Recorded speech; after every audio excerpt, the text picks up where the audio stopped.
नमस्कार, मैं Vikram Singh. Class 11th वाले बच्चों की बहुत ही मांग रही है कि भाई उनके भी रिवीजन कराया जाए, उनके भी टॉपिक क्लियर कराया जाए। तो मैं आज आपको बताऊंगा बेटा, एक टॉपिक हमने लिया है आज, hydrogen and its compound, hydrogen एवं उनके यौगिक। इससे रिलेटेड कैसे कैसे क्वेश्चन आ सकते हैं।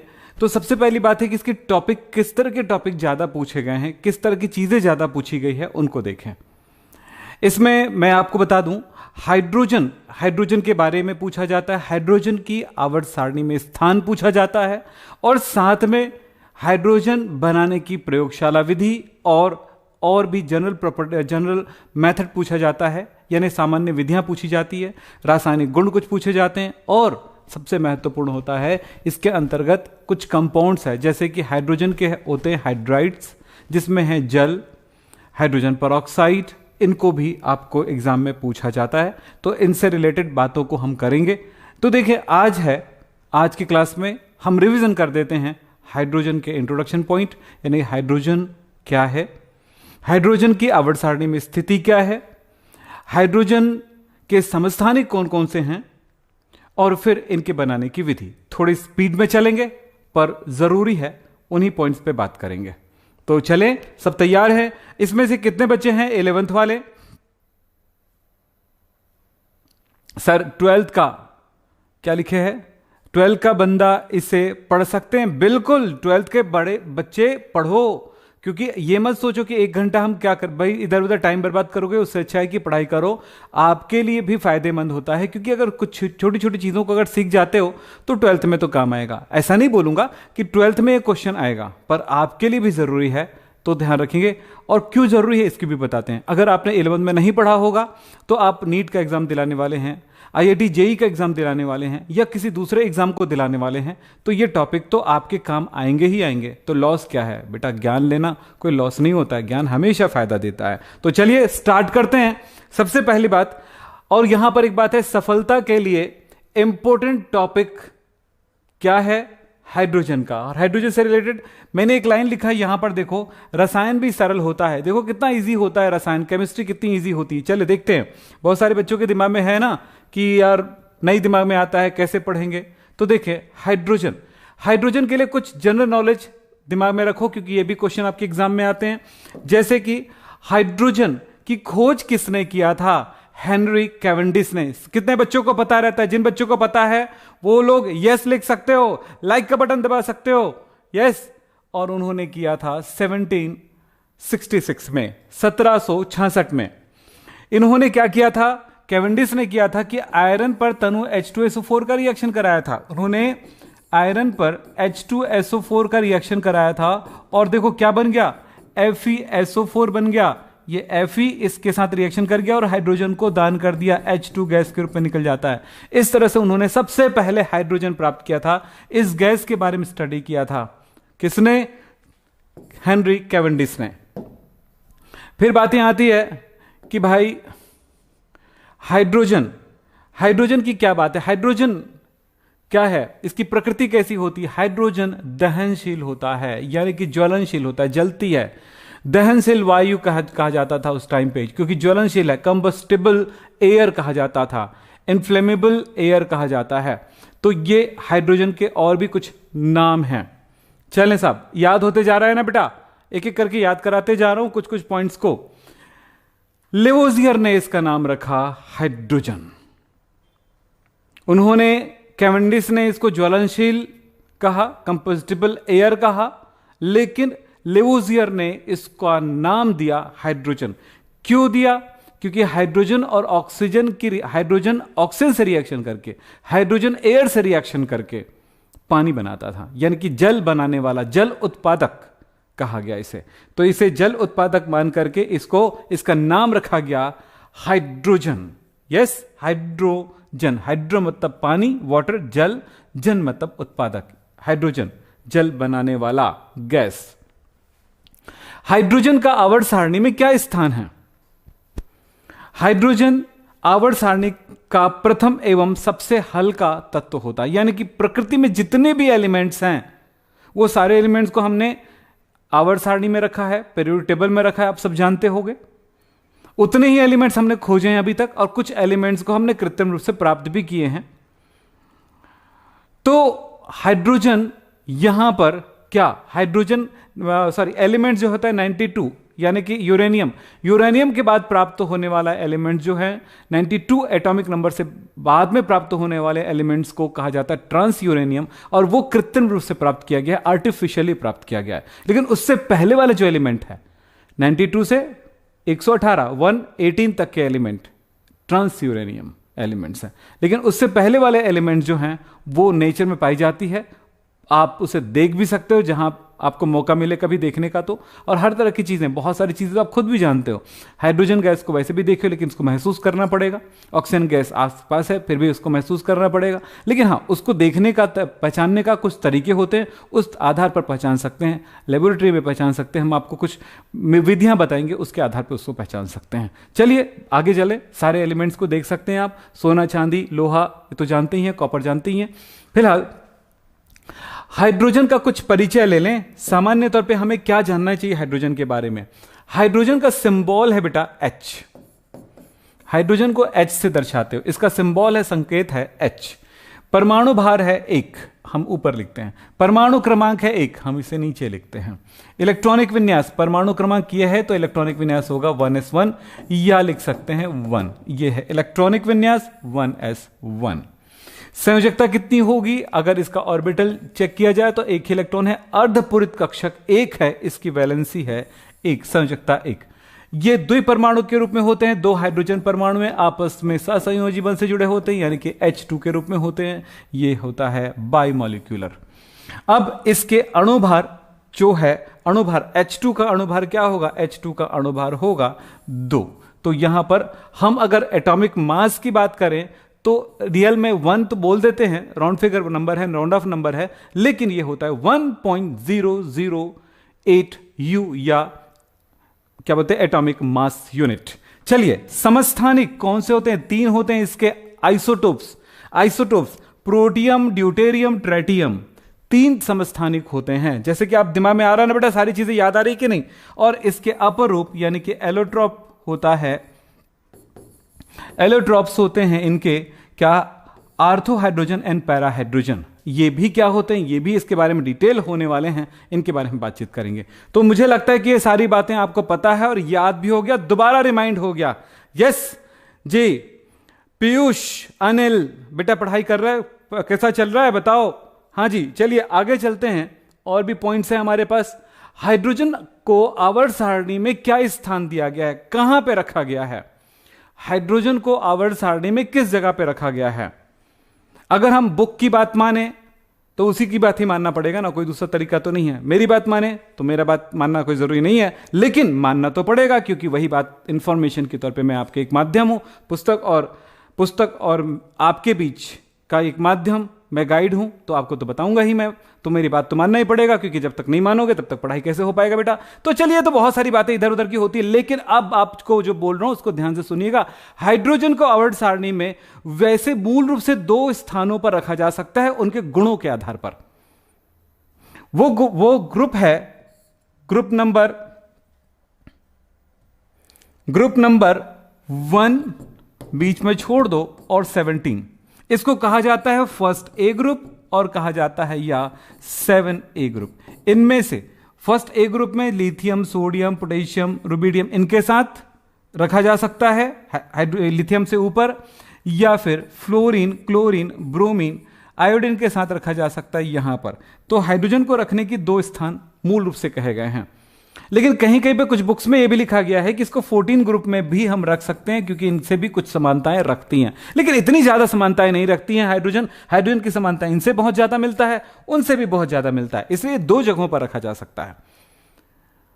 पर यहां पर रखने के ज्यादा सवाल उत्पन्न नहीं होते हैं, हम वहां पर सिर्फ बात बनाते हैं कि हम यहां पर रख सकते हैं। ठीक है, फिलहाल बात करें, ये इसको, इन एलिमेंट्स को कहा जाता है अल्कलाई मेटल्स, मतलब क्षारीय धातुओं के साथ रखा जा सकता है, प्रथम ए वर्ग के तत्वों के साथ या प्रथम वर्ग के तत्वों के साथ। इसमें 7वें ए वर्ग या कह सकते हैं 17वें वर्ग, या कह सकते हैं हैलोजन तत्वों के साथ रखा जा सकता है, क्योंकि इनके गुणों से भी समानता रखती है।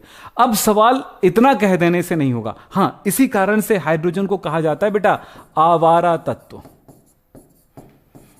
राज कपूर का मैं आवारा, है ना, आवारा तत्व। तो हाइड्रोजन को कहा जाता है आवारा तत्व, यानी उनके कुछ जगह ही नहीं है, उनके स्पेशल कोई जगह ही नहीं है, वो एक स्थान पर नहीं रह सकता, उनका एक घर नहीं है, दो दो घर दिख रहे हैं आपको।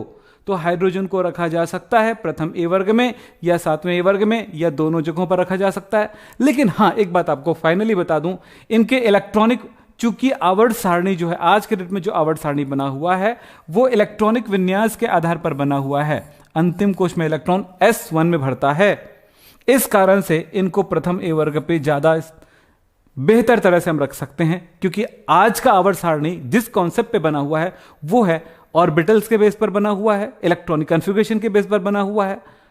तो उस आधार पर हम फर्स्ट ए ग्रुप में रख सकते हैं, क्योंकि इस पे रखने की संभावना, रखने की पुख्ता आधार है, ठोस आधार ये है। ठीक है, फिलहाल आगे चलें। फिर भी इसमें प्रथम ए वर्ग के साथ क्यों रखा जाता है, कौन कौन से गुणों में इसकी समानताएं हैं, और इस 17वें ग्रुप में क्यों रखा जा सकता है, इसकी कौन कौन सी समानताएं हैं वो आपको याद रखना पड़ेगा। और जितनी समानताएं आप याद रख पाओगे उतनी समानताओं के साथ, तो भैया मैं हेडिंग बताऊंगा, आप उस बेस पर आपको पूरा पूरा बातें याद आ जाएगा और करना भी है याद। चलिए देखें, तो हम यहां पर रख सकते हैं। चलिए समानताओं असमानताओं को साथ देखें। तो हम एक बात और कर देते हैं इसी के साथ साथ, थोड़ा ध्यान रखिएगा। यह प्रथम ए ग्रुप है, यह प्रथम वर्ग है, इसमें आने वाले सभी तत्वों का इलेक्ट्रॉनिक विन्यास क्या होगा, NS1। इसमें आने वाले का NS2, है ना। और यहां पर ध्यान रखिएगा, ये N की वैल्यू यहां से पता चलेगा, N की वैल्यू है 1 2 3 4 5 6 7। तो अगर मैं इसकी इलेक्ट्रॉनिक विन्यास की बात करूं कैल्शियम की, तो यहां पर दिखेगा ये NH2 लिखा है, मतलब है N की वैल्यू कितना है, N की वैल्यू 4 है, तो 4S2 होगा। हाइड्रोजन का क्या होगा, N की वैल्यू 1, S की वैल्यू 1 S1, तो यहां पर सॉरी ये S पर 1 होगा, तो इलेक्ट्रॉनिक कन्फिगरेशन क्या होगा, S1 1 S1। यहां पर इसका इलेक्ट्रॉनिक कन्फिगरेशन क्या होगा, S1 होगा, लेकिन N की वैल्यू 6 है, तो इस तरह से कर सकते हैं। तो इनमें क्या होगा, ये होगा D1 D2 D3 D4 D5 D6 D7 D8 D9 D10। लेकिन यहां पर ध्यान रखिएगा, ये होता है NS2 N-1 D1 to 10। इसका मतलब यह होगा कि अगर मैं इस जगह पे बात करूं इसका इलेक्ट्रॉनिक कॉन्फ़िगरेशन क्या होगा, तो जरा देखेंगे। इस जगह पर अगर सिंपल, अगर 11th वाले बच्चे इस तरह का करना चाहें तो कैसे कर सकते हैं, N की वैल्यू 5 है तो 5S2 होगा, और दूसरी ये 5S2 और N-1 मतलब 5-1 यानी कि 4D कितना हुआ, D2 होगा। ऐसे इलेक्ट्रॉनिक विन्यास किसी भी जगह पे आवर्त सारणी के बेस पर इलेक्ट्रॉनिक विन्यास आप बता सकते हो। थोड़ी थोड़ी बातों को समझोगे तब समझ में आएगा।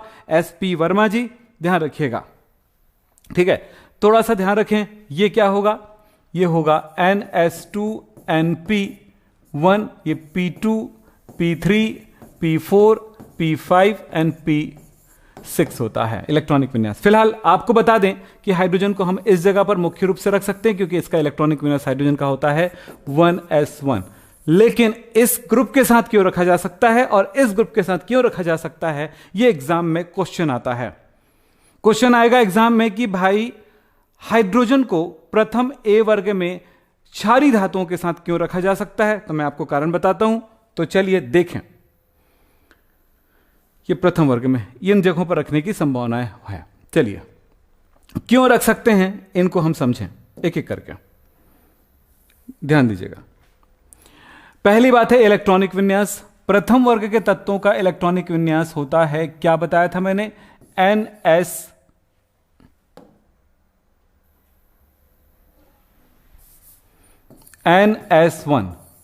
और इस ग्रुप में अगर हम बात करते हैं हाइड्रोजन का तो होगा 1S1, लिथियम की बात करेंगे तो 2S1, इसी तरह से सोडियम का इलेक्ट्रॉनिक विन्यास होगा 3S1, अंतिम कोश का इलेक्ट्रॉनिक विन्यास। तो ये इससे इलेक्ट्रॉनिक विन्यास मैच करती है। क्षारीय धातुओं के इलेक्ट्रॉनिक विन्यास के समान ही हाइड्रोजन का भी इलेक्ट्रॉनिक विन्यास है, इसलिए प्रथम वर्ग में रखा जा सकता है। पूरा थ्योरी लिखा बताऊंगा बेटा, अभी थोड़ी देर में देख लेना, स्क्रीनशॉट ले लेना, वैसे ही लिखना एग्जाम में। एग्जाम में कैसे लिखना जस्ट थोड़ी देर में बता रहा हूं, पहले इनको याद करा रहा हूं मैं आपको। दूसरा है संयोजकता। प्रथम वर्ग के सभी तत्वों की संयोजकता एक होती है, हाइड्रोजन का भी एक होता है। ऑक्सीकरण संख्या, ये जब किसी एलिमेंट के साथ जुड़ा हो तो इसकी ऑक्सीकरण संख्या +1 और हाइड्रोजन की भी ऑक्सीकरण संख्या +1 होगा। सोडियम Na+ NaCl में, पोटेशियम KCl में K+ होगा उसके ऑक्सीडेशन नंबर, हाइड्रोजन का भी होता है H+ HCl में। तो इस तरह से ऑक्सीकरण संख्या। विद्युत धनात्मक लक्षण, ये इलेक्ट्रॉन दान करने की क्षमता रखता है। हाइड्रोजन इलेक्ट्रॉन दान करके H+ बनाने की क्षमता रखता है, तो विद्युत धनात्मकता है, इलेक्ट्रॉन दान करने की क्षमता है। इलेक्ट्रो पॉजिटिविटी है, इलेक्ट्रो निगेटिविटी लिख दिया गया, इलेक्ट्रो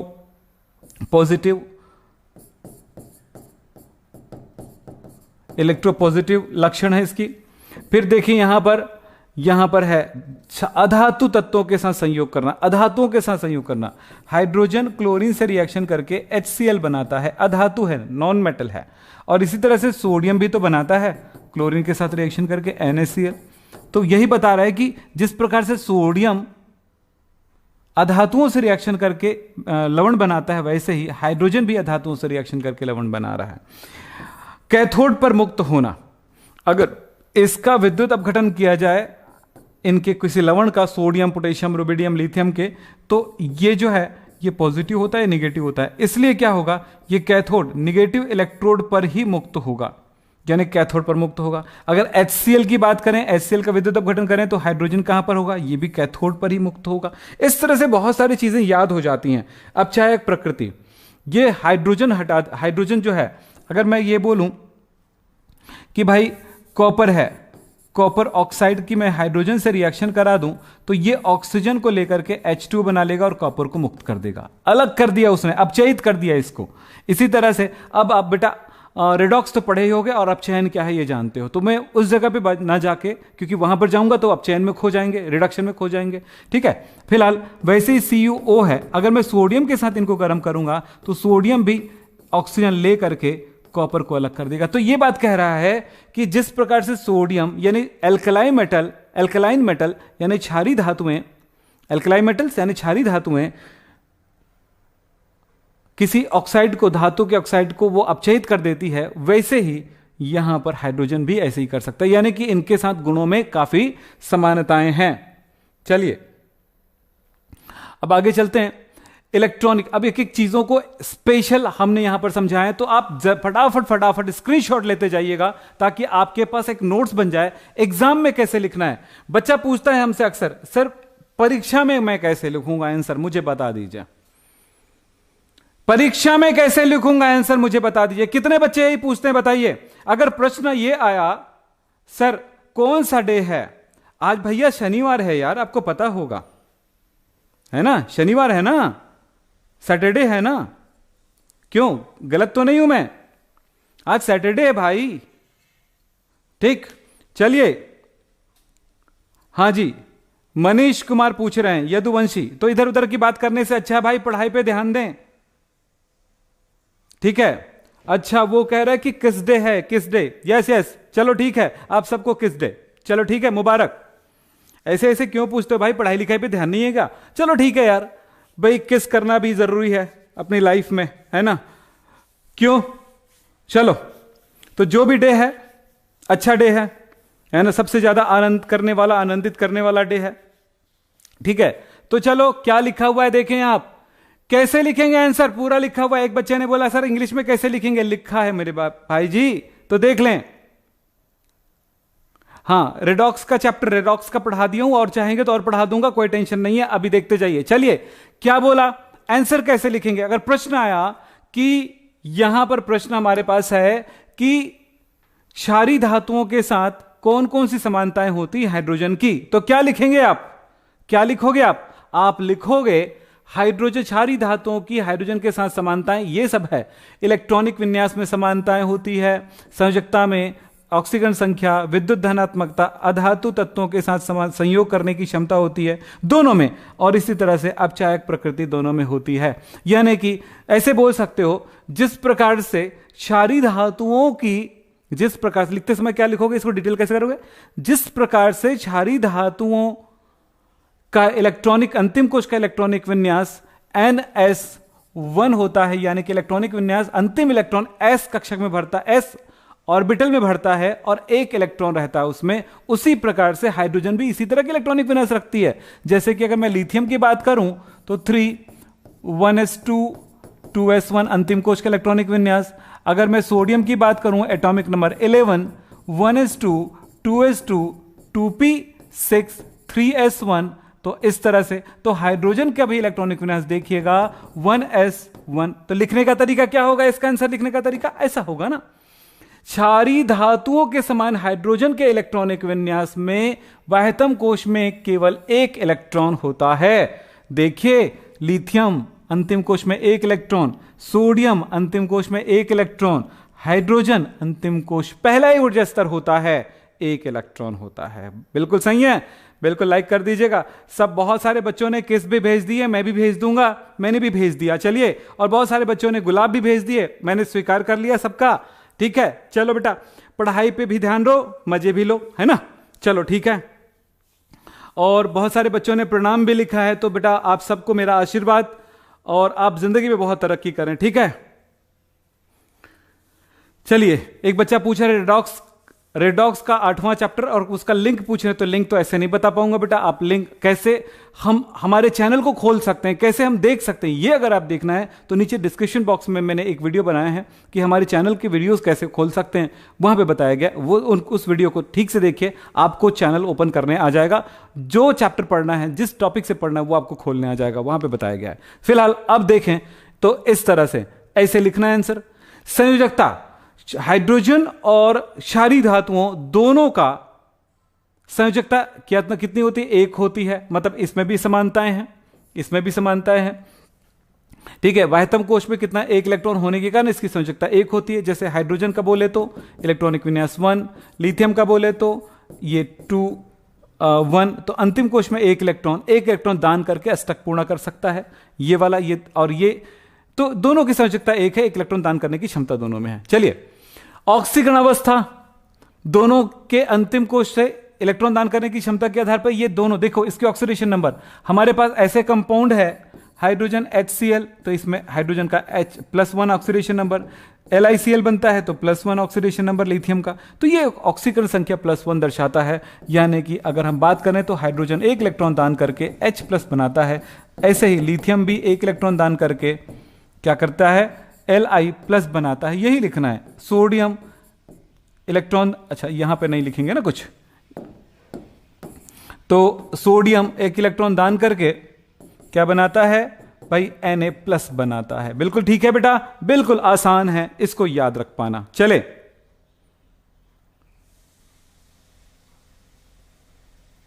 हाँ जी, चलिए आगे चलते हैं। विद्युत धनात्मक लक्षण, विद्युत धनात्मक लक्षण का मतलब क्या होता है, इलेक्ट्रॉन दान करने की क्षमता। हाइड्रोजन इलेक्ट्रॉन दान करने की क्षमता रखती है, इलेक्ट्रॉन दान करके वह क्या बना लेता है, पॉजिटिव आयन बना लेता है। तो यहां पर हाइड्रोजन इलेक्ट्रॉन दान करके पॉजिटिव आयन बना लिया, सोडियम भी इलेक्ट्रॉन दान करके पॉजिटिव आयन बना लिया, और पोटेशियम, यानी क्षारीय धातुएं भी जैसा करता है वैसे हाइड्रोजन भी करता है, यानी कि इसको प्रथम वर्ग में आने की या रहने की दावेदारी ये निभा रहा है। फिर आता है अधातु तत्वों के साथ संयोग, नॉन मेटल्स के साथ इनकी संयोग करने की क्षमता। नॉन मेटल क्या हो सकते हैं, जैसे कि नॉन मेटल में हम बात करें, क्लोरीन है, ऑक्सीजन है, सल्फर है। तो क्लोरीन के साथ, ऑक्सीजन के साथ, सल्फर के साथ हाइड्रोजन क्या बनाता है, HCl बनाता है। ऑक्सीजन के साथ क्या बनाता है, H2O बनाता है। सल्फर के साथ क्या बनाता है, H2S बनाता है। सोडियम क्षारीय धातु में NaCl बनाएगा, इनके साथ क्या बनाएगा, Na2O बनाएगा इनके साथ, और इनके साथ क्या बनाएगा, Na2S बनाएगा। तो बिल्कुल वैसा ही रिएक्शन करती है और ऐसा लिखा जा सकता है आंसर। यस, आपको समझ में आ रहा है बेटा, याद हो जाएगा आपको एग्जाम में, ऐसे ही लिखना है भैया आंसर, इसीलिए मैंने लिखा लुखाया आपके सामने रख दिए हैं। चलो, अगर हम इनका विद्युत अपघटन करें तो ये कैथोड पर ही मुक्त होगा। अगर मैंने NaCl का विद्युत अपघटन करूंगा तो Na+ और Cl- दोनों बनाएगा। तो Na+ जो है वो निगेटिव इलेक्ट्रोड पर मुक्त होगा कैथोड पर, और ये जो है पॉजिटिव इलेक्ट्रोड पर मुक्त होगा एनोड पर। तो सोडियम कहां मुक्त हो रहा है, क्षारीय धातुएं कहां मुक्त हो रहा है, कैथोड पर। वैसे HCl का अगर हम विद्युत अपघटन कराएं तो हाइड्रोजन पॉजिटिव और क्लोरीन नेगेटिव होता है, तो ये कहां पर होगा, निगेटिव इलेक्ट्रोड पर, कैथोड पर मुक्त होगा। इसी तरह से क्लोरीन पॉजिटिव पर मुक्त होगा। मतलब यहां पर ध्यान दें, जिस प्रकार से सोडियम यानी क्षारीय धातुएं उनका विद्युत अपघटन कराएंगे गलित अवस्था में तो वो कहां पर, कैथोड पर मुक्त हो रहा है। उसी प्रकार से हाइड्रोजन भी अगर उनका विद्युत अपघटन कराएं उनके लवणों का, तो वो कहां पर मुक्त होगा, कैथोड पर मुक्त होगा। बिल्कुल यही लिखना है बेटा जी। लिखना कैसे एग्जाम में, अक्सर बच्चे पूछते हैं मुझसे, तो ये जवाब है आपका। फिर अपचायक प्रकृति, मैंने अभी बताया था अपचायक प्रकृति में क्या, इसको लिख देना, बढ़िया एग्जाम्पल है। CuO अगर मैं इसकी रिएक्शन करा दूं, लिथियम के साथ इनको गर्म करूंगा तो लिथियम ले लेगा ऑक्सीजन और बनाएगा Li2O, और कॉपर को अलग कर दिया, कॉपर का अपचयन हो गया। इसी तरह से मतलब ऑक्सीजन को हटा दिया, ऑक्सीजन हटाना अपचयन कराना कहलाता है, ऑक्सीजन हटा दिया उसने। यहां पर बात करें हाइड्रोजन से रिएक्शन कराऊंगा तो ये H2O बनाएगा, और Cu देखो इससे भी ऑक्सीजन हटा दिया इसने। तो हाइड्रोजन का काम क्या है, अपचयित करना, ऑक्सीजन हटाने का काम कर रहा है। इस तरह से ये भी याद हो गया। ओके, हाँ जी ज्योति, गुड इवनिंग, गुड इवनिंग बेटा। नमेश गुड इवनिंग। चलिए हैलोजन के साथ क्या समानताएं हैं इसकी। अब चलो बात हो गया हमारा, किनके साथ समानताओं की बात हो गई, हमारी बात हो गई फर्स्ट ए ग्रुप के एलिमेंट्स यानी प्रथम वर्ग के elements lithium, sodium, potassium, rubidium के साथ समानताएं हमने देख लिया क्या क्या समानताएं हैं। अब समानताएं देखेंगे कितना, 7वें ए ग्रुप वाले एलिमेंट्स के साथ समानताएं देखेंगे, यानी कि 17वें ग्रुप के एलिमेंट्स के साथ हैलोजन के साथ समानताएं देखेंगे। तो हैलोजन में कौन कौन से एलिमेंट्स आते हैं, फ्लोरीन, क्लोरीन, ब्रोमीन, आयोडीन। बताते जाओ बताते जाओ। इनके साथ इलेक्ट्रॉनिक विन्यास में क्या समानताएं हैं ये देखेंगे। संयोजकता, ऑक्सीकरण अवस्था, विद्युत ऋणात्मकता और अधातु के साथ संयोग करने की क्षमता। तो क्या इतनी समानता इसमें है, मतलब प्रथम वर्ग के तत्वों के साथ भी समानताएं रख रही है और 17वें वर्ग के तत्वों के साथ भी समानताएं रख रही है। एक एलिमेंट की इतने कैसे समानताएं हो सकती हैं, चलो देखें और याद भी करें। देखिए मैं आपको थोड़े शॉर्ट में पहले बताता हूं। हाइड्रोजन का परमाणु क्रमांक होता है 1, इलेक्ट्रॉनिक विन्यास होगा 1s1, या लिख सकते हो 1। ये अपने नजदीक वाले तत्व होते हैं इनके हीलियम, हीलियम का परमाणु क्रमांक होता है 2 और इलेक्ट्रॉनिक विन्यास होगा 1s2। मतलब इससे हाइड्रोजन से हीलियम होने के लिए केवल एक इलेक्ट्रॉन की आवश्यकता, यानी एक इलेक्ट्रॉन कम है। अक्रिय गैसों से केवल एक इलेक्ट्रॉन कम है इसमें, अपने नजदीक वाले अक्रिय गैसों से केवल एक इलेक्ट्रॉन कम है। यह एक बात हुआ। इसी तरह से फ्लोरीन की बात करें, फ्लोरीन किसकी बात करते हैं, फ्लोरीन। फ्लोरीन में क्या, फ्लोरीन का एटॉमिक नंबर 9, तो 1s2 2s2 2p5। देखो एक इलेक्ट्रॉन की इनको भी आवश्यकता है, और ये किसके समान, नियोन के समान। नियोन का atomic number 10, 1s2 2s2 2p6। तो अब देखो एक इलेक्ट्रॉन की कमी है। मतलब इलेक्ट्रॉनिक विन्यास कैसा है इसका, अपने नजदीक वाले अक्रिय गैस, इनर्ट गैस से एक इलेक्ट्रॉन कम रखता है। जैसे कि हैलोजन तत्व एक इलेक्ट्रॉन कम रखता है, वैसे ही हाइड्रोजन भी एक इलेक्ट्रॉन कम रखता है। तो यहां पर हम लिखेंगे कैसे भैया एग्जाम में, तो इनको भी अपन देख लेते हैं। देखो अक्रिय गैस जैसा इलेक्ट्रॉनिक विन्यास प्राप्त करने हेतु हैलोजन और हाइड्रोजन दोनों को केवल एक इलेक्ट्रॉन की आवश्यकता होती है, ये लिखेंगे। दर्शाने के लिए आप कॉपी में कैसे लिखोगे इस चीज को, तो इसको दिखाने के लिए लिखोगे हाइड्रोजन एटॉमिक नंबर 1s1 और अक्रिय gas helium 2 1s2। Fluorine atomic number 9 1s2 2s2 2p5 और नियॉन 10 1s2 2s2 2p6। बस इसमें अंडरलाइन कर दीजिएगा, बस अंडरलाइन कर दीजिएगा, बस इतना लिखने पर आपको फुल मार्क्स। ठीक है, मैंने जल्दी कर दिया क्या, हाँ। अब थोड़ा सा बैक करते हैं भाई, ऐसी और कौन कौन सी, ये इतने गुणों में समानताओं के साथ और भी गुण, देखो इतने सारे गुणों में और भी समानता है। एनोड पर मुक्त होना, परमाणुकता की बात करेंगे, धातुओं धातु के साथ संयोग करने की बात करेंगे, आयनन ऊर्जा और प्रतिस्थापन की बात करते हैं। तो चलिए इन सब के बारे में बात एक एक करके करना शुरू करते हैं। संयोजकता, हाइड्रोजन की संयोजकता एक होता है और इसमें फ्लोरीन, क्लोरीन, ब्रोमीन, आयोडीन सब की संयोजकता एक होता है, तो एक ही होगा संयोजकता है दोनों की। इसी तरह से देखें ऑक्सीकरण अवस्था, दोनों की ऑक्सीडेशन नंबर देखो, NaH में हाइड्रोजन की ऑक्सीडेशन नंबर -1 है, फ्लोरीन की NaF में -1 है, क्लोरीन की -1 है, ब्रोमीन की -1 है। तो देखो हाइड्राइड्स में ये ऑक्सीडेशन नंबर इनकी कितनी होती है, -1 होती है। ये ध्यान रखेंगे बेटा। आपको सब समझ में आ रहा है ना? अब समझना है, लाइक करिए ताकि आगे भी आपको 11th वाले बच्चों को एक बात बोलूंगा, बहुत सारे 11th वाले बच्चे ये बोल रहे हैं कि सर क्लास स्टार्ट करो। चलो इसमें कितने बच्चे हैं जो अब 12th पढ़ना चाहते हैं? जल्दी से बोलिए, अभी 12th पढ़ना चाहते हैं, 12th की कोर्सेस करना चाहते हैं, अभी से बताइए जल्दी से। चलो देखना चाहते हैं हम आज।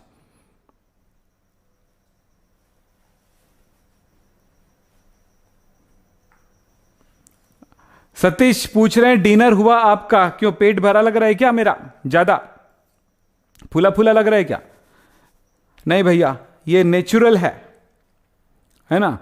थोड़ा पुशअप कर देंगे अंदर हो जाएगा। हाँ जी बोलिए।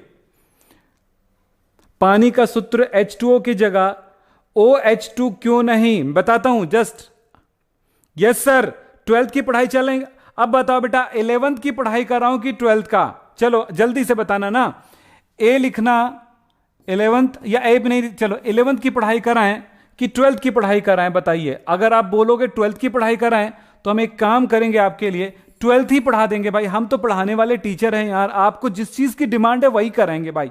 बताओ 11th की 12th लिखो, देखते हैं कितने बच्चे 11th लिखते हैं, कितने बच्चे 12th लिखते हैं। और नीचे डिस्क्रिप्शन बॉक्स में, नहीं क्या बोलते हैं, नीचे कमेंट बॉक्स में जरूर बोलना कि आपको 11th की क्लास चाहिए कि 12th की क्लास चाहिए। अभी 11th का एग्जाम हुआ नहीं, ध्यान रखिएगा।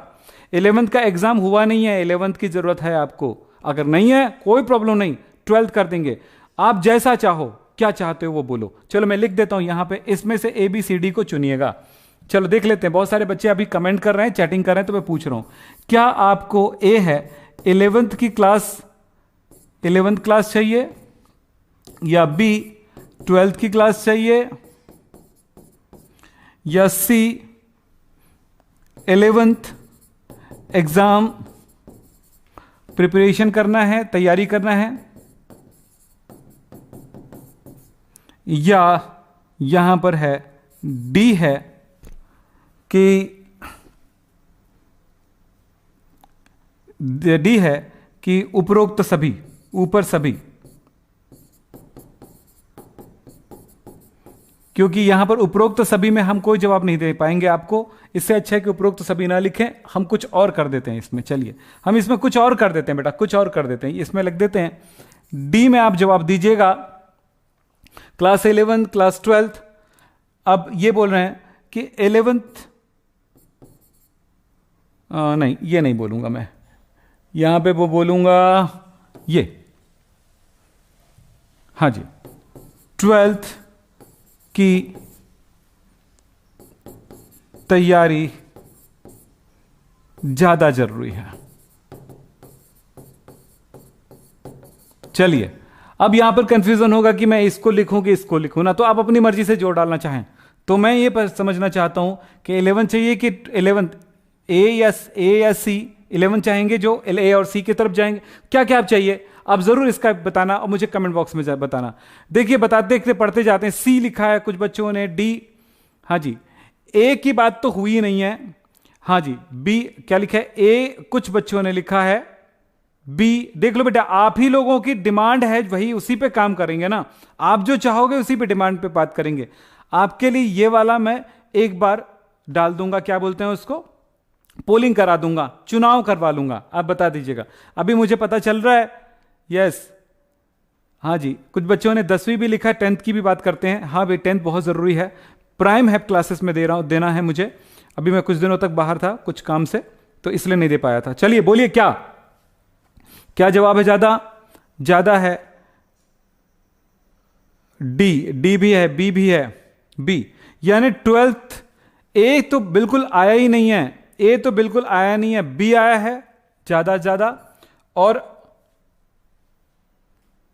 ठीक है, कोई बात नहीं, आप सबके लिए 11th, तो भैया 12th के लिए जरूरी है, वो पॉइंट पे हम बात करेंगे 11th में। एक काम और करता हूं, चलिए अब इसमें बताना ना, एक और पोलिंग कर रहा हूं, इसमें बताना आप लोग जल्दी से,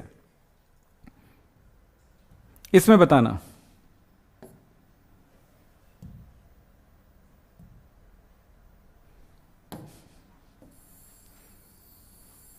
क्लास 11, क्लास 12 हो गया। अब मैं यहां पर पूछ रहा हूं आपको, इसके बारे में बताना भाई, ताकि मैं भी जवाब ढूंढ सकूं। सी 12th की तैयारी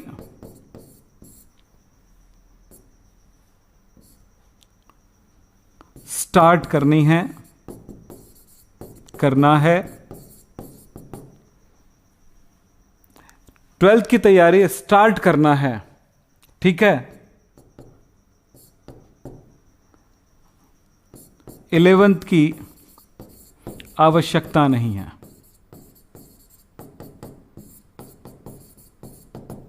ऐसा सोचने वाला सी पे लिख सकते हैं जल्दी से, चलो बोलो। अब ए बी सी ही तीन, आपके पास सिर्फ 3 ऑप्शन हैं। 11th, हाँ जी, 12th वाले बच्चे कुछ होंगे यहां पे, मैं 11th वाले बच्चों से पूछ रहा हूं क्या जवाब होगा, बताओ। यह बहुत जरूरी पोलिंग है बेटा, बहुत जरूरी पोलिंग है, क्योंकि इसके बेस पर मैं आप सबके लिए स्ट्रेटेजी तय करूंगा। बहुत सारे बच्चों ने सी पे भी लगाए, 12th की तैयारी स्टार्ट करना है, 11th की आवश्यकता नहीं है। यह एक बड़ी लाइन है, ताकि मुझे आपके लिए स्ट्रेटेजी बनाना पड़ेगा, ताकि आप 12th में सुपर डुपर मार्क्स ला सको। लेकिन हां, अगर ये बोल रहे हो तो तैयारी में लगना होगा, बेहतरीन तरह से लगना होगा। हां, एक बात और बोलूंगा, कुछ बच्चों ने, बहुत सारे बच्चों ने 12th का एडमिशन स्टार्ट कर दिए हैं मेरे यहां लेना, तो इस जगह पर नंबर लिखा हुआ है, इस नंबर पे आप कॉल करके आप एडमिशन भी ले सकते हो हमारे पेड कोर्स के साथ।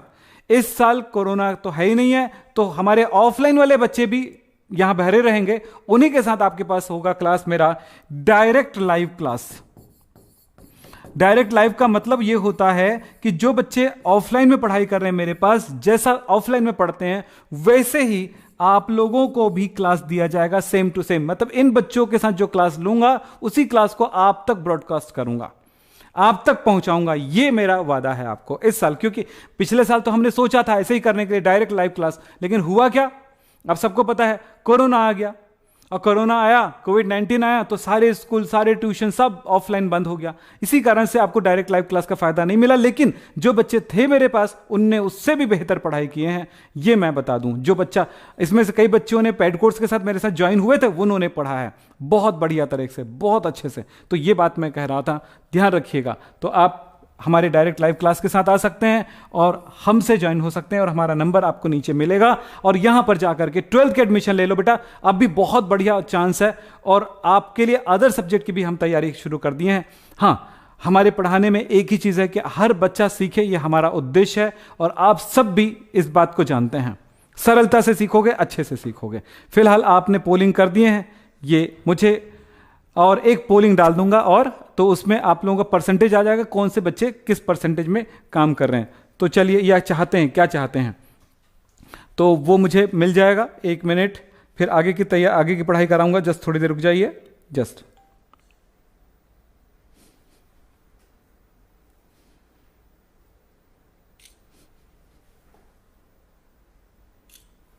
चलें शुरू करें, अब पढ़ाई शुरू करते हैं आगे।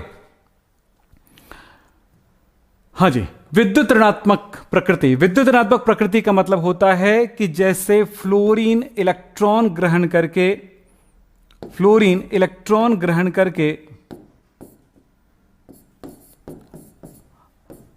नेगेटिव आयन बनाती है। ऐसा क्यों करती? क्योंकि वो अष्टक पूर्ण करती है। चलो चेक करते हैं, अपने क्या बोलते हैं, नजदीक वाले अक्री गैस के समान हो जाती है इसका इलेक्ट्रॉनिक विन्यास। इसका इलेक्ट्रॉनिक विन्यास है 2-7, जबकि अष्टक पूर्ण करेगा तब क्या होगा, इलेक्ट्रॉन ग्रहण करके अब 2-8 हो गया। बिल्कुल, ये किसके समान हो गया? हीलियम, नियॉन के समान हो गया। ऐसे ही हाइड्रोजन जो है, इसके अंतिम कोश में एक ही इलेक्ट्रॉन है। अगर ये एक इलेक्ट्रॉन ग्रहण कर ले तो अब क्या होगा, ये माइनस हो गया, और इस टाइम पे ये अंतिम कोश में 2 इलेक्ट्रॉन हुआ और इस तरह से ये हीलियम के समान हो गया है। तो अपने नजदीक वाले अक्रिय गैस के इलेक्ट्रॉनिक विन्यास के समान होने के लिए 1 इलेक्ट्रॉन ग्रहण करके नेगेटिव हो जाता है ये। तो ये इलेक्ट्रॉन ग्रहण करने की इसकी क्षमता, विद्युत ऋणात्मक गुण है इसकी। अधातुओं के साथ संयोग करने की इसकी क्षमता, अधातुओं के साथ संयोग करके सहसंयोजी यौगिक बनाती है। जैसे कि आपको पता है कि कार्बन के साथ क्लोरीन रिएक्शन करके क्या बना लेता है, CCl4 बन जाती है। इसी तरह से अधातु, तो कौन सा कि अधातु क्लोरीन है, क्लोरीन कार्बन के साथ रिएक्शन कर गया, सिलिकॉन के साथ रिएक्शन कर गया, इनके साथ। वैसे ही हाइड्रोजन कार्बन के साथ रिएक्शन करेगा तो हाइड्राइड बनाया, सिलिकॉन के साथ हाइड्राइड बनाया, जर्मेनियम के साथ हाइड्राइड बनाया, ये बात कह रहे हैं। एनोड पर मुक्त होना, कुछ कंपाउंड्स हैं जैसे कि हमारे पास हैलोजन हैलाइड बनाता है और उसका विद्युत अपघटन करेंगे तो वो एनोड पर मुक्त होगा। वैसे ही हाइड्राइड जो है उनका विद्युत अपघटन करेंगे तो ये एनोड पर मुक्त होगा, हाइड्रोजन गैस के रूप में। चलिए, परमाणुकता, जिस प्रकार से हैलोजन तत्व द्विपरमाणुक होते हैं वैसे हाइड्रोजन भी द्विपरमाणुक होते हैं। तो आप देख क्या रहे हो कि हाइड्रोजन की गुणों में कौन कौन सी समानता है जो स्पेशल है। चलिए, अब मैं आपको सीधी सीधी बात ले जाता हूं। एक बात और याद रखिएगा बेटा कि इनकी आयनन ऊर्जा जो होती है, हाइड्रोजन की जो आयनन ऊर्जा है वो क्लोरीन की आयनन ऊर्जा से लगभग मिलती है, यानी कि इसकी आयनन ऊर्जा बहुत उच्च होता है, जबकि क्षारीय धातुओं का आयनन ऊर्जा 500, 600, 700 के बीच रहता है ना, 500, 600, 700 किलो जूल पर मोल के बेस पर होता है। लेकिन क्लोरीन यानी कि हमारे हैलोजन एलिमेंट्स की आयनन ऊर्जा बहुत उच्च होती है, यानी उससे अंतिम कोश से इलेक्ट्रॉन निकालने के लिए बहुत ज्यादा एनर्जी की आवश्यकता होती है। जबकि यहां पर हाइड्रोजन का भी वैसे ही होता है कि इसकी भी आयनन ऊर्जा बहुत उच्च होता है। मतलब हाइड्रोजन हाइड्रोजन हैलोजन तत्वों के साथ आयनन ऊर्जा के आधार पर उनके साथ गुणों में काफी समानता रखती है, लेकिन यहां पर बात करें सोडियम, पोटेशियम, रुबिडियम के साथ तो इनके साथ बहुत ज्यादा समानताएं नहीं रखती है। मुझे लगता है कि बात आपको समझ में आने लगी है और इसको अच्छे से एक बार एग्जाम में कर लीजिएगा। अब मैं आपको बता दूं, अगला टॉपिक है हमारा समस्थानिक। सारे बच्चों को पता है कि समस्थानिक किसे कहते हैं। समस्थानिक जो होते हैं, जिसको आइसोटोप्स कहते हैं, एक्चुअली एक ही प्रकार के तत्व होते हैं। हाइड्रोजन के 3 प्रकार के समस्थानिक होते हैं, तीनों के तीनों हाइड्रोजन ही है भाई, क्योंकि तीनों का परमाणु क्रमांक 1 है, एटॉमिक नंबर समान है, लेकिन उसका परमाणु भार अलग अलग है। क्या? इसका 1, इसका 2 और इसका 3। अब नाम अलग अलग रख दिया गया है इस समस्थानिकों का, जैसे कि हाइड्रोजन, इसको ड्यूटेरियम, इसको ट्राइटियम। इस आधार पर इनके संकेतों को भी अलग कर दिया गया है, जबकि ऐसा दूसरे एलिमेंट के साथ नाम में चेंजेस नहीं रखा जाता है। इसको H प्रोटियम, ड्यूटेरियम और ट्राइटियम कह दिया जाता है। सिंबल भी ऐसे रख दिया जाता है, लेकिन नॉर्मली इसका सिंबल क्या है? H ही है तीनों का, यह ध्यान रखिएगा। अब चलें, प्रोटियम हाइड्रोजन, ड्यूटेरियम भारी हाइड्रोजन, ट्रिटियम सक्रिय, रेडियो सक्रिय हाइड्रोजन, रेडियो एक्टिव हाइड्रोजन होते हैं। चलें आगे, हाइड्रोजन, ड्यूटेरियम, ट्राइटियम में सामान्य परिचय, कुछ चीजों को याद रख लीजिए, बस याद हो जाए तो बड़ा अच्छा रहेगा। संकेत क्या लिखते हैं? H लिखते हैं हाइड्रोजन का, इसका D लिखते हैं, इसका T लिखते हैं। दूसरी तरह से इसको हम अणुसूत्र के रूप में बात करें, मॉलिक्यूलर फॉर्मूला क्या होगा? तो ये H2D2T2 हो जाएगा। वैसे इनको हम लिखते समय ये भी लिख सकते हैं H11, इसको लिख सकते हैं H12 और इसको लिख सकते हैं H13 लिख सकते हैं। नीचे परमाणु क्रमांक, ऊपर परमाणु भार। अणुसूत्र हो गया। परमाणु क्रमांक इसका 1, 1, 1। भाई परमाणु क्रमांक एटॉमिक नंबर समान है तभी तो वो समस्थानिक हुआ क्या? अब दूसरी बात, परमाणु द्रव्यमान इसका 1, 2, 3। तब आपेक्षिक परमाणु द्रव्यमान, ठीक है, रिलेटिव एटॉमिक मास 1.078, इसका 2.014, इसका है 3.106। तो ये याद नहीं रखेंगे तो भी चलेगा, कोई बहुत ज्यादा टेंशन वाली बात नहीं है। चलिए, प्रोटॉनों की संख्या कितनी होती है? सब में 1, 1 होती है। न्यूट्रॉनों की संख्या इसमें 0, 1, 2 होता है। यही तो अंतर होता है, इसी अंतर की वजह से इसका एटॉमिक मास अंतर है। यस, फिर इसके बाद होता है, यानी इन दोनों को प्लस करो तो 1 हो गया, इन दोनों को प्लस करो तो 2 हो गया, इन दोनों को प्लस करो तो ये 3 हो गया। इसी कारण से ऐसा हुआ है। अब उपलब्धता की बात है, कितने परसेंटेज में है? हाइड्रोजन है 99.98%, जबकि ड्यूटेरियम है 0.16% और ट्राइटियम बहुत कम, बहुत ही कम, 1 यानी 10⁻⁻17%। ये इतना कम है कि इसको आप नेग्लेक्ट भी कर सकते हो, लेकिन प्रकृति में पाई जाती है, इसलिए याद रखना पड़ेगा। चलिए, ये तीनों का फॉर्मूला।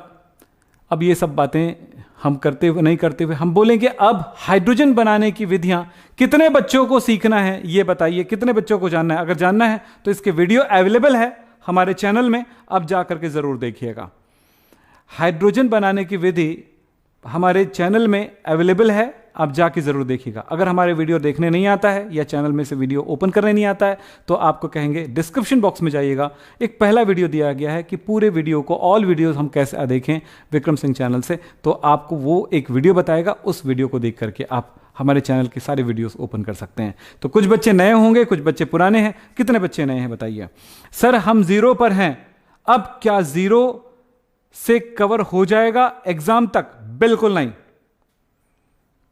अगर आपने कुछ भी नहीं किया तो कैसे कवर कर लेंगे भाई? खाने की चीज है, बस खाएं और हो गया। बोलो, क्या इतने सारे बच्चे सब जो साल भर मेहनत करते हैं, क्या वो बेवकूफ हैं? बोलो, नहीं ना? क्या आप 0 पर रह करके हमेशा जिंदगी भर 0 में ही रहना है? साल भर क्या क्या रहे थे आप? आप बोलोगे सर मैं कुछ नहीं, हमें पता ही नहीं था आपके चैनल के बारे में कुछ भी। अरे तो शुरू करो ना, शुरू करो। कब तक 0 में रहोगे? यही बस पूछते रहोगे क्या? रोज यही पूछोगे क्या कि यार हम 0 पर हैं तो हम क्या करें? अरे पूछना बंद करो, काम करना शुरू करो। और 0 पर है, एग्जाम नहीं कवर होगा, चलो छोड़ो। 11th में हो, एग्जाम कवर नहीं होगा, चलो छोड़ो। कुछ तो सीख जाओगे अगर शुरुआत कर दो तो। अगर सीखना ही है तो करो, अगर नहीं सीखना है तो कोई कुछ नहीं कर सकता। 1 साल और, 1 साल और, 1 साल और 1 साल और। ग्राफ हमेशा जिंदगी की ऐसी होनी चाहिए। हमेशा टाइम के साथ आपका जो सक्सेस है वो इधर जाना चाहिए। टाइम बढ़ा, सक्सेस बढ़ना चाहिए। लेकिन आप कुछ करोगे नहीं तो क्या होगा? 0 पर है तो 0 पे ही निकल गया, आगे ग्राफ दिखा ही नहीं। ऐसा नहीं होना चाहिए। कभी कभी तो ऐसा भी होता है लाइफ में, 0 से माइनस की तरफ भी चले जाते हैं, माइनस भी आती है, प्लस भी आता है। तो कुछ लोग तो 0 से भी और नीचे चले जाते हैं। ये खतरा है, ये बहुत खतरनाक है। कुछ लोग ऊपर जाके नीचे गिरते हैं, फिर ऊपर चढ़ते हैं। ये भी अच्छा नहीं है। मैं तो कहता हूं कि ग्राफ ऐसी ही होनी चाहिए। जिंदगी की ग्राफ है ये जो सबसे अच्छी है। समझ गए ना? वो बच्चे जो शुरू से पढ़ते हैं वो अपनी सक्सेस दिखाते हैं। ये मत सोचना भगवान बरसाएगा हमारे ऊपर, आईआईटी में लग जाएंगे। अगर लग हुई तो लग जाएंगे भाई, क्वेश्चन ही तो टिक करना है। मैं भगवान का नाम लूंगा, 50 अगरबत्ती जला के जाऊंगा और भगवान को बोल के जाऊंगा, भगवान आप ऐसा करना कि मैं इतने लड्डू चढ़ाऊंगा। भगवान लड्डू नहीं खाते भाई, कभी नहीं खाते। वो हम अपने लिए चढ़ाते हैं उसके पास, ताकि वो एक बहाने मिल जाता है कि उनको दिए तो प्रसाद हम खा रहे हैं। खाना तो आप ही को है, चाहे आप डायरेक्ट खाओ या उसको चढ़ा के खाओ, एक ही मतलब होता है। ध्यान दो, खाना आप ही को है। काम आप करोगे तो आपको फल मिलेगा। ऐसा कभी नहीं हुआ है कि तुक्का मार के कोई आदमी सक्सेस हो गया। हो भी गया तो आगे जाकर के वहां पे क्या करोगे? बोलो, कॉलेज में जाओगे, कुछ समझ में ही नहीं आएगा, टीचर पढ़ाएंगे, वो तो पहले ही दिन निकाल देंगे आपको कॉलेज से।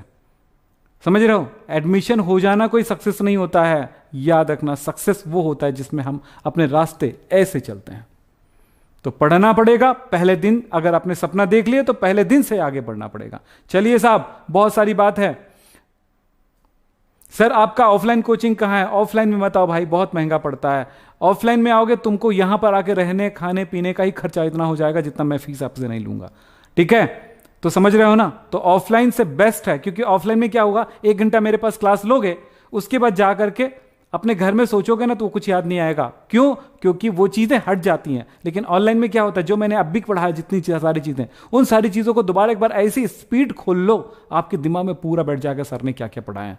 तो हमने जो आज पढ़ा है, छोटी सी बातें, हमने कहा कि आप देखो कि हमने क्या क्या देखा है। हमने क्या क्या देखा है? बोलो। हाइड्रोजन हमने पढ़ा, हाइड्रोजन क्या है, परमाणु क्रमांक क्या है, परमाणु भार क्या है, कौन कौन से समस्थानिक है। हाइड्रोजन को आवर्त सारणी में कहां रख सकते हैं? प्रथम वर्ग में और 7वें वर्ग में। हाइड्रोजन को आवारा तत्व क्यों कहते हैं? हाइड्रोजन को आवारा तत्व इसलिए कहते हैं कि हाइड्रोजन का एक निश्चित स्थान नहीं है।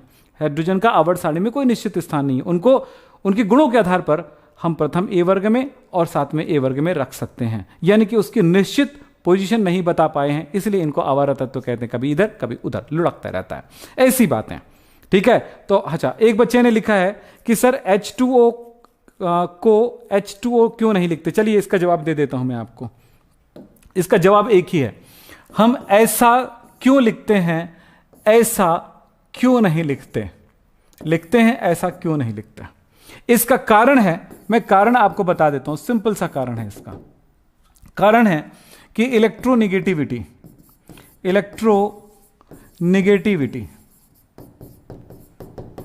यानी विद्युत ऋणात्मकता, विद्युत ऋणात्मकता। क्या विद्युत ऋणात्मकता?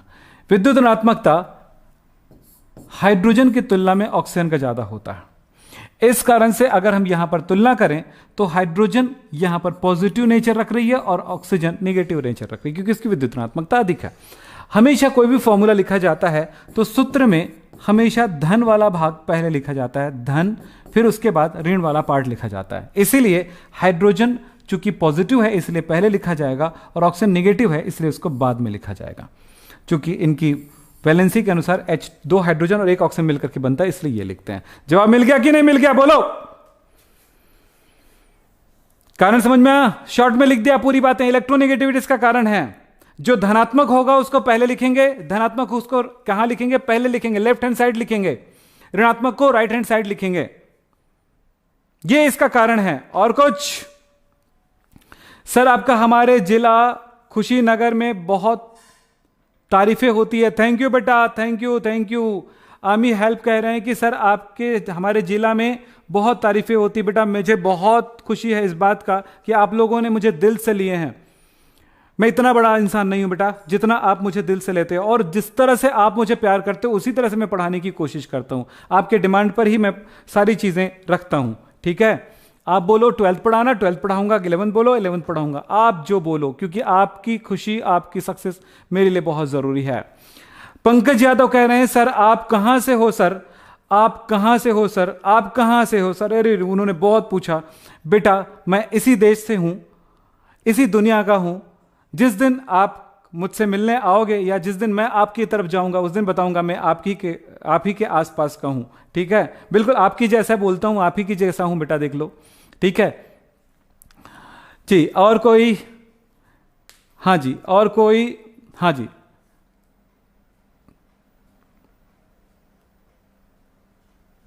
और कोई कुछ कह रहे हैं, मैं देख लेता हूं। हाँ जी, आज किसी बच्चे ने लाइक नहीं किया लगता है, कम से कम लाइक कर दो ताकि हम आगे भी और आपके लिए कुछ क्लासेस ले सकें, ठीक है। हाँ जी, सत्यम कुमार ने बताया कि सर विक्रम सर छत्तीसगढ़ से हैं। हाँ जी बिल्कुल, मैं छत्तीसगढ़ से हूं जी, छत्तीसगढ़, रायपुर से हूं। आपने सुना है ना, रायपुर। चलिए, और कोई? दीपक कुमार कह रहे हैं कि सर आपका तारीफ हमारे यहां राजनांदगांव में भी होता है। मेरे सारे दोस्त आपके वीडियो देखते हैं, बहुत बहुत धन्यवाद। और अब अगर आप 11th में हो या 12th में हो, किसी को भी कहूंगा अगर आप आगे रिजल्ट में सक्सेस होना चाहते हैं केमिस्ट्री में तो मेरी वीडियोस देखिए, अपने दोस्तों को बताइए और उनको एक ही बात कहिए कि आप लाइन से वीडियो देखोगे बेटा जी, लाइन से वीडियो क्लास देखोगे भाई साहब तो बहुत अच्छे से सीखोगे। क्योंकि आगे पीछे इधर उधर आज आ गए, कल नहीं पढ़े, परसों पढ़ ली, वैसे में कोई अच्छा नहीं पढ़ा सकता है ना, कोई भी नहीं, दुनिया का कोई भी आदमी नहीं पढ़ा पाएगा। सर VHC क्या है? सर VHC क्या है? अच्छा, एक बच्चे ने पूछा VHC, वी विक्रम, H हैप, C केमिस्ट्री, विक्रम हैप केमिस्ट्री, VHC जी। और क्या बेटा? हाँ, कोई कुछ और पूछ रहे हैं, कोई बात कर रहे हैं, बता दो। हाँ अच्छा, दीपांशु सिंह कह रहे हैं कि मेरा शूज चोरी हो गया, क्या इधर फेंक के मारोगे क्या? हाँ, यहां शूज के बारे में बता रहे हो।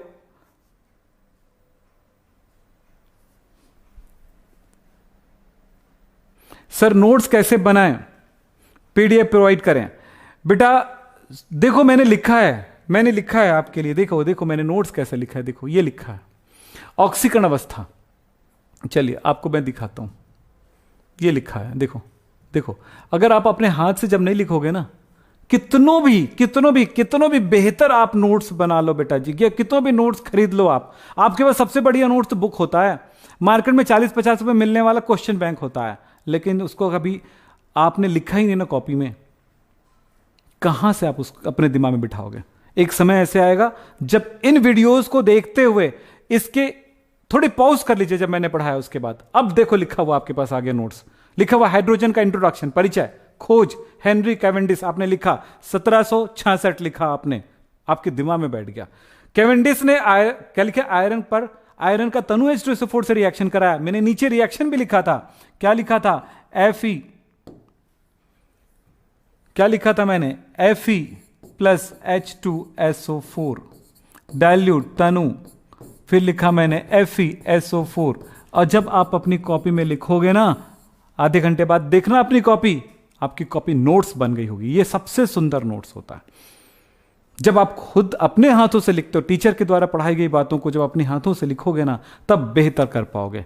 अगर आप सोच रहे होगे कि सर PDF देंगे, या बहुत लोग देते हैं भाई, मैं नहीं बोलूंगा नहीं देते हैं, मेरे पास भी मेरे कोर्स जब जो बच्चे खरीदते हैं ना, जो मेरे कोर्स के साथ इनरोल है, उनके पास भी हैंड रिटन नोट्स हैं। हमने अपने स्टूडेंट ने जो बनाते हैं उसको कॉपी करके हम आपको दे देते हैं। हमारे द्वारा भी कुछ पोर्शन है बना होता है, उसमें बीच बीच में एडिटेड रहता है, तो वो कभी भी आप पढ़ नहीं सकते यार, वो पढ़ोगे सब समझ में आएगा, ठीक है मैंने जैसे पढ़ाया, लेकिन हर बार कुछ नया होता है, हर क्लास के साथ कुछ नया होता है। आप जब लिखोगे कुछ नई बातें लिखोगे, आप जब लिखोगे कुछ और ऐसी बातें स्पेशल लिखोगे पढ़ते समय, जो मैंने बोला है जो यहां पर नहीं है, आप बेहतर नोट्स की तरफ जाओगे। यही तरीका होता है नोट्स का, ठीक है। 11th का एग्जाम कब से बेटा, स्कूल से कौन से कांटेक्ट करिए।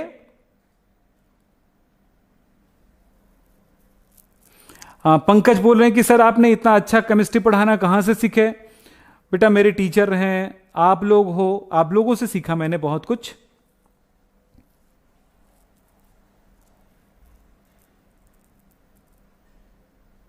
अच्छा, एक बच्चे ने लिखा है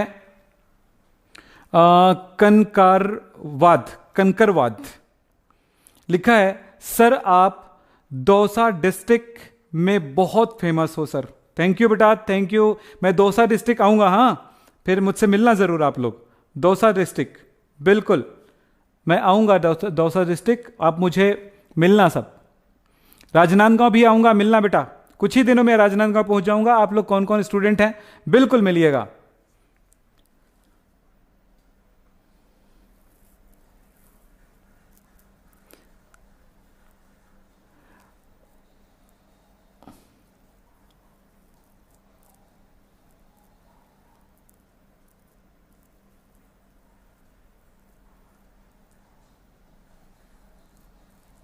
नहीं नहीं, मैं डाउट नेट में नहीं पढ़ाता हूं, ध्यान रखिएगा। कुछ एक बच्चों ने पूछा क्या आप डाउट नेट में पढ़ाते हो क्या, बिल्कुल नहीं, डाउट नेट में मैं बिल्कुल नहीं पढ़ाता, ध्यान रखिएगा।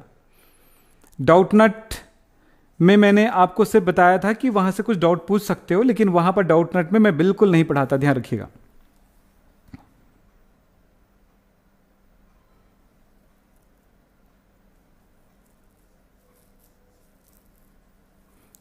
हाँ जय श्री, ओके आपकी बात सुन रहे हैं। एमसीक्यूज डालेंगे बेटा आपके नीट के लिए, ओके। और कुछ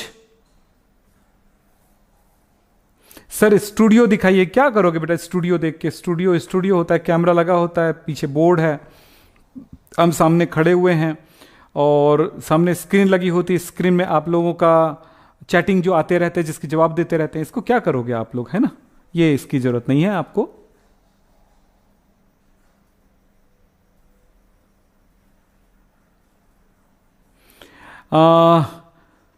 शहबाज जल्दी बोला क्या, जैदी, शहबाज जैदी बोल रहे हैं, सर मेरा पूरा कॉलेज आपके चैनल से पढ़ाई करता है सर, आप बहुत ही ज़्यादा बढ़िया पढ़ाते हो, शुक्रिया सर। थैंक यू बेटा, थैंक यू थैंक यू। आप ही लोग हैं जो लोगों के सामने मेरा नाम रख रहे हैं, मेरी पढ़ाई को पसंद कर रहे हैं, ठीक है सर। MP में सिंगा जी भी आना, ओके ओके आऊँगा बेटा आऊँगा। ये पंकज यादव कह रहे हैं। मैं राजनांदगांव से हूं सर, आपको पार्टी दूंगा, ओके। दीपक आप एक मेरे एड्रेस पर, है ना, मेरे नंबर पे एड्रेस ले लीजिएगा और मुझे इनविटेशन भेज दीजिएगा, मैं पहुंच जाऊंगा पार्टी लेने के लिए, ठीक है। राजनांदगांव वाला, ठीक। MP सिंगा जी भी आना, बिल्कुल बिल्कुल बेटा आऊंगा, सिंगा जी भी आऊंगा, हाँ जी।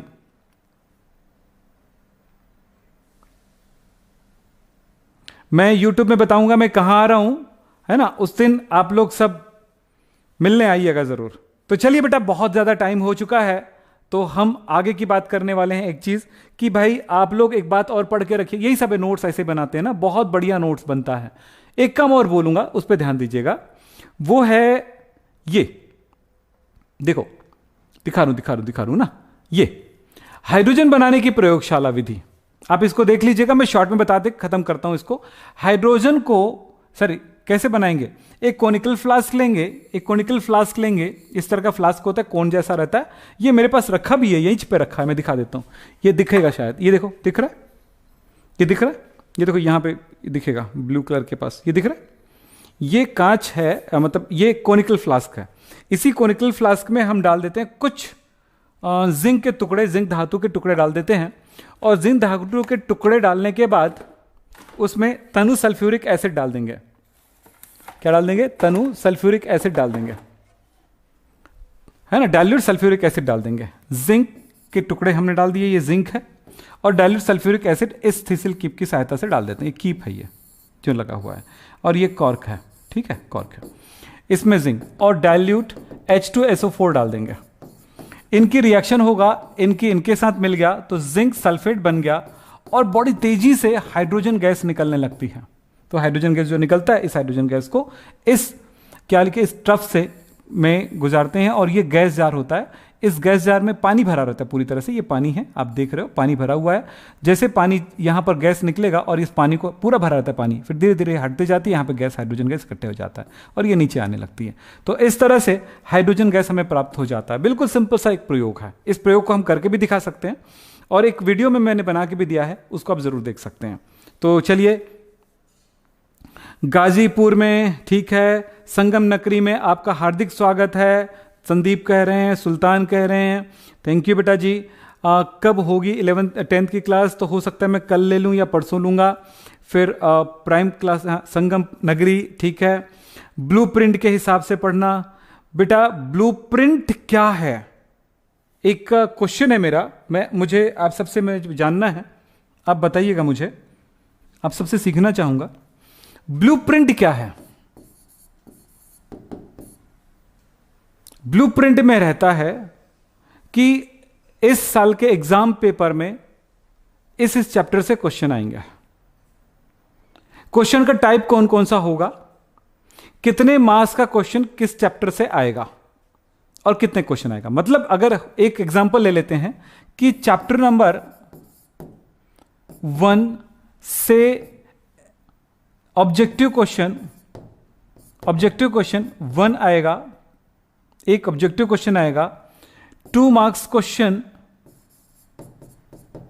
1 आएगा, 3 मार्क्स क्वेश्चन नहीं आएगा, और इस तरह से टोटल मार्क्स आपका इतना हो जाता है। ये 1 आया तो टोटल मार्क्स 3 हो गया। यही लिखा रहता है ना, यही रहता है ना। ये क्यों होता है पता है? आप मुझे कोई भी बच्चा बता देगा कि चैप्टर 1 से एक ऑब्जेक्टिव क्वेश्चन आ रहा है, तो कौन सा क्वेश्चन आएगा, कोई बच्चा बता देगा तो मैं मान जाऊंगा। कौन सा 2 मार्क्स का क्वेश्चन आएगा, मुझे बता दे तो मैं मान जाऊंगा। ब्लूप्रिंट का उपयोग होता है सिर्फ इसलिए क्योंकि अगर आपने मुझे ब्लूप्रिंट दे दिया तो मैं आपके लिए क्वेश्चन सेट या एग्जाम का पेपर सेट कर दूंगा। मैं ब्लूप्रिंट आपको दे दूंगा तो एग्जाम का पेपर सेट कर दोगे, लेकिन मैं अगर आपको ब्लूप्रिंट देता हूं या मुझे आप ब्लूप्रिंट देकर के बोलोगे सर कौन कौन सा क्वेश्चन आएगा ये बता दो, कभी नहीं कर सकते। ब्लूप्रिंट सिर्फ काम करता है कि किस चैप्टर से कितने क्वेश्चन कौन कौन से टाइप का आएगा, है ना। टाइप मतलब ऑब्जेक्टिव क्वेश्चन टाइप है, 2 मार्क्स का क्वेश्चन है, 3 मार्क्स का क्वेश्चन है, 4 मार्क्स का क्वेश्चन है, कौन सा टाइप का आएगा और कितने आएंगे। लेकिन कौन सा क्वेश्चन आएगा ये ब्लूप्रिंट कभी जवाब नहीं देता। मतलब एक स्टूडेंट के लिए पढ़ाई करना जरूरी होता है, न कि ब्लूप्रिंट को देख करके यार मैं एक ऑब्जेक्टिव याद कर लेता हूं इस चैप्टर से, एक 2 मार्क्स का क्वेश्चन याद कर लेता हूं और आप पास हो जाओगे। ऐसा नहीं होता है। अगर जिस बच्चे को यह लगता है कि वो बता सकता है सटीकता से कि मेरे पास चैप्टर जो है 14 चैप्टर तक का क्वेश्चन आ रहा है, तो और इसमें बताया गया ब्लूप्रिंट के बेस पर, तो कौन कौन से चैप्टर में कौन कौन सा क्वेश्चन आएगा कोई बच्चा बता दे तो मैं मान जाऊं, कोई टीचर बता दे तो मैं मान जाऊं, कोई एक्सपर्ट जो एग्जाम पेपर बनाने वाला टीचर बोल दे कि ये वाला क्वेश्चन बस पढ़ना और कुछ नहीं, तो भी मैं मान जाऊं। ब्लूप्रिंट सिर्फ और सिर्फ काम करता है एग्जाम पेपर डिजाइन करने के लिए। ब्लूप्रिंट सिर्फ काम करता है एग्जाम पेपर डिजाइन करने के लिए। मानते हो कि नहीं?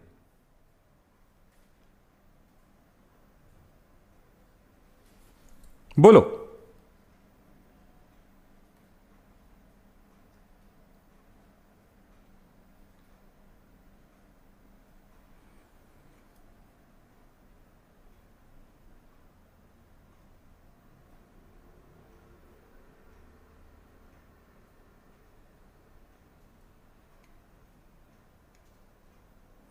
एक बच्चे ने पूछा है कि सर वीडियो कहां से स्टार्ट करें पढ़ना? आप मेरा चैनल ओपन करो, प्री बेसिक केमिस्ट्री से स्टार्ट करो। मेरा चैनल खोलोगे, होम पेज में ही मिलेगा क्लास 10, क्लास 11, क्लास 12। आप क्लास 11th वाले हो तो क्लास 11th को क्लिक करोगे तो वहां मिलेगा pre basic chemistry, zero level chemistry, फिर चैप्टर 1, चैप्टर 2 ऐसा मिलेगा। कैसे? ऐसे ही खोल के देखना है, तो लाइन से देखने का पूरा वीडियो मिल जाएंगे आपको। चलिए आज की ये क्लास यहीं पे समाप्त करेंगे। नमस्कार, फिर मिलेंगे नेक्स्ट क्लास में। तब तक के लिए अलविदा। Thank you.